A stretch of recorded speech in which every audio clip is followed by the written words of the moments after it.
The ghost of 1962. The room fell silent. The year 1962 hung over the table like a spectre. In that war, the fog of war had been literal and metaphorical. Communication breakdowns and a lack of intelligence had led to the collapse of the 4th Infantry Division. Now, 65 years later, despite Rafale jets and Agni missiles, the Indian state was facing the exact same blindness. "They want us to look north," Menon said, his eyes tracing the red lines on the digital map.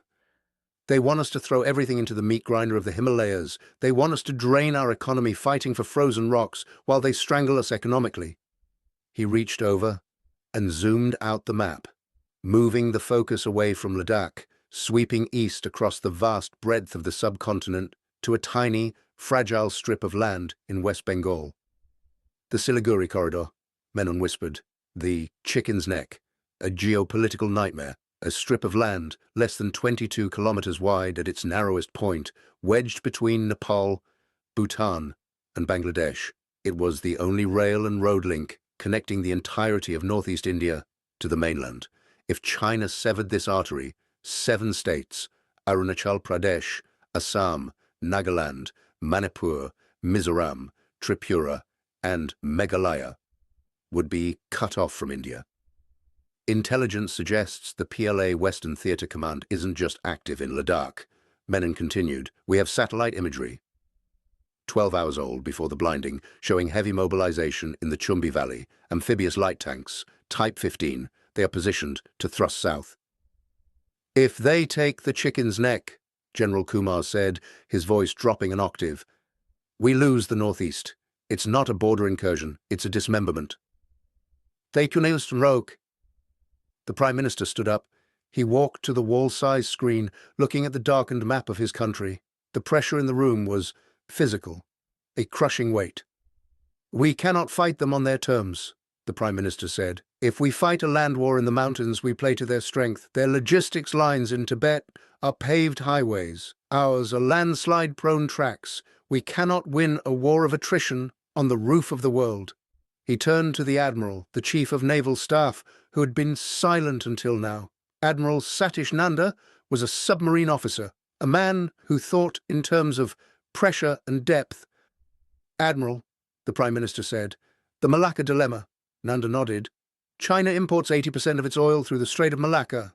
It is their jugular vein. They have tried to bypass it with the CPC corridor through Pakistan and pipelines in Myanmar, but those are not enough to sustain a wartime economy. If we choke Malacca, their economy suffocates in 3 weeks." "But that is total war," the Foreign Secretary interjected, looking pale.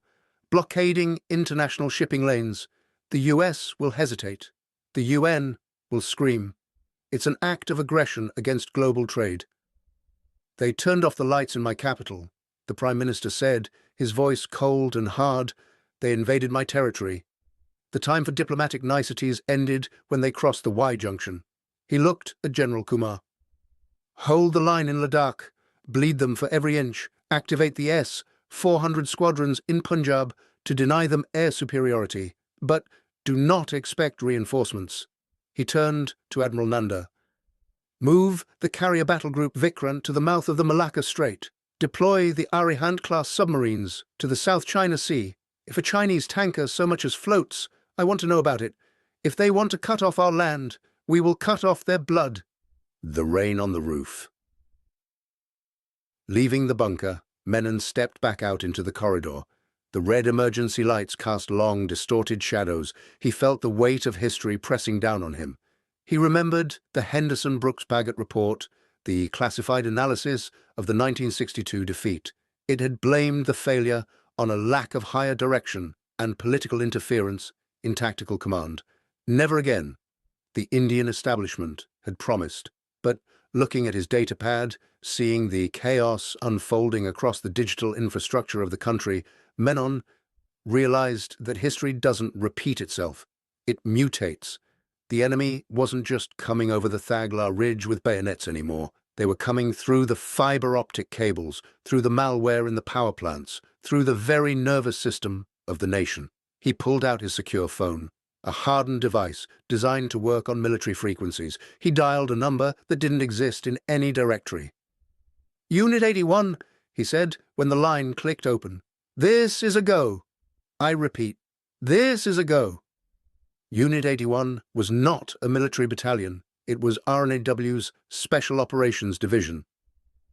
The Cowboys, named after the agency's legendary founder, R.N. Cow. They were assets embedded deep within the Tibetan Autonomous Region. "Objective?" the voice on the other end asked. "The Qinghai Tibet Railway," Menon said. "The permafrost